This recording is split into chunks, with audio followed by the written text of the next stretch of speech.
राजस्थान सरकारप्रमाणेच महाराष्ट्र सरकारनंही डिजिटल मीडियावर धोरण लागू करावं यासाठी संघटनेच्या माध्यमातून सातत्यानं प्रयत्न सुरू असल्याची माहिती डिजिटल मीडिया संपादक पत्रकार संघटनेचे अध्यक्ष राजा माने यांनी दिली।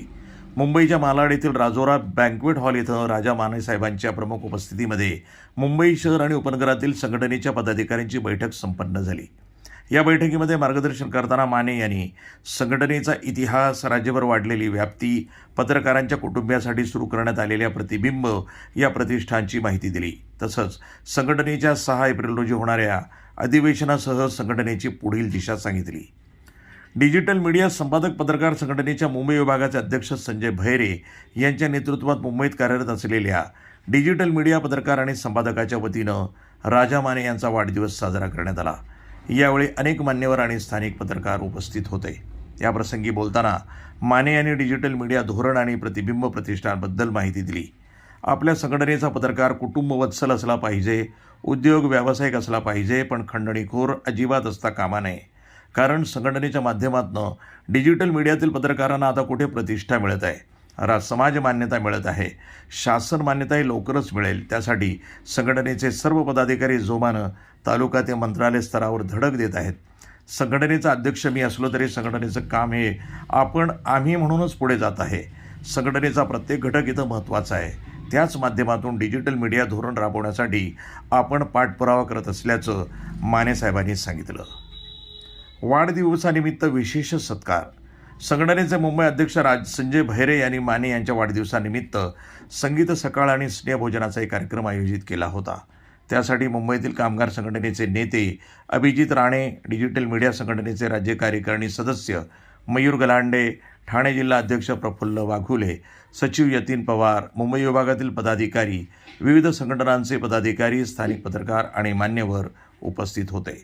या प्रसंगी अध्यक्ष भैरे यांच्यासह अनेकांनी मनोगत व्यक्त करताना मानेंच्या पत्रकारितेतील प्रवासाचे आणि संघटनेच्या वाटचालीचे विशेष कौतुक केले। मीडिया संपादक पत्रकार संघटनेच्या मुंबई शाखेच्या वतीनं आज आयोजित करण्यात आलेल्या या बैठकीबद्दल मी प्रथम मुंबईचे अध्यक्ष आमचे मित्र संजय भैरे त्यांची टीम आणि या बैठकीला आवर्जून उपस्थित असलेले ठाण्याचे अध्यक्ष आमचे मित्र प्रफुल्ल वाघुले, राज्य कार्यकारिणी सदस्य आमचे मित्र गलांडे, त्याचबरोबर मयूर गलांडे आणि सर्व या ठिकाणी उपस्थित असलेले पत्रकार बंधू भगिनी। खरं तर वाढदिवस आणि पत्रकाराचा वाढदिवस हा नेहमीच उपेक्षेचा आणि नकारात्मक चर्चेचा विषय असतो। आज खरं तर ही बैठक आयोजित केली होती, परंतु आमचे मित्र आणि मुंबईचे अध्यक्ष संजय भैरे यांनी वाढदिवसाचं अभिष्टचिंतन अशा प्रकारचं स्वरूप याला दिलं। मी मनापासून आभार मानतो की माझा वाढदिवस अशा पद्धतीनं आपण साजरा केला। परंतु एखाद्या संघटनात्मक काम करत असताना वाढदिवसापेक्षाही मोठी असते ती जबाबदारी। आणि आपण सातत्यानं म्हणता की मी केलं तसं बिलकुल नाही। आपण सर्वजण मिळून डिजिटल मीडियाची संघटना बांधणी करतोय। त्याचं कारण असं की जग, देश, राज्य आणि आपला परिसर याला डिजिटल मीडियाचं महत्त्व समजलेलं आहे। महत्त्व समजलं आहे, प्रभावही आहे, परंतु त्याला कायद्याच्या चौकटीत, सामाजिक चौकटीत पत्रकारितेचं मूल्य म्हणून डिजिटल माध्यमांना अस्तित्व मात्र अजून प्राप्त झालेलं नाही। आणि ते प्राप्त करून देण्यासाठी आपण सर्वजण एकत्र आलेलो आहेत। मला अभिमानाने सांगावंसं वाटतं की चांदा ते बांधा पसरलेली ही तुमची डिजिटल मीडिया संघटना ही देशातील डिजिटल मीडिया क्षेत्रात काम करणारी पहिली संघटना आहे।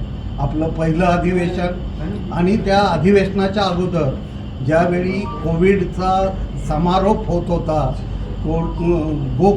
कोविड असं आपण म्हणत होतो, त्या काळात राज्यातल्या 40 कोविड योद्ध्यांचा पुरस्कार देऊन आपण सह्याद्री अतिथीगृहावर केला होता। मला सांगायला आनंद वाटतो की त्या कार्यक्रमाला तत्कालीन उपमुख्यमंत्री अजितदादा पवार यांना आपण निमंत्रित केलेलं होतं. सह्याद्री अतिथीगृहावर त्या पुरस्कार प्राप्त